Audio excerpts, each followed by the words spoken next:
Order করেছিলাম ঘর soap, যেটা এখন খুব ট্রেন্ডিংয়ে চলছে। তো সেটা আজকে চলে এসেছে ঘর সোপটা। তো চলো এটাকে ওপেন করি।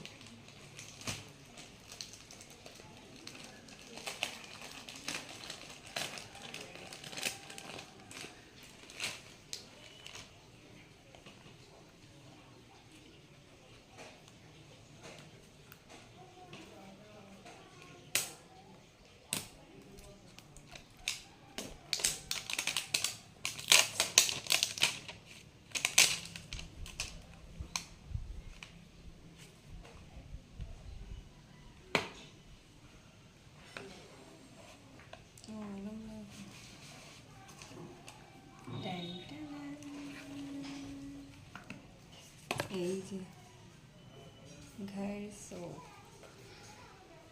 এবার এটাকে ইউজ করব আর দেখব যে এটার রেজাল্ট কি আসে। সত্যি এটার রেজাল্ট আসে কি না। এত তো দেখি ইনস্টাগ্রামে যে এটার রেজাল্ট, দেখবো আজকে আমি যেটা সত্যি এটা হয় নাকি। আজ থেকে ঠিক 20 দিন পরে আমি দেখবো এর রেজাল্টটা কীরকম হয়।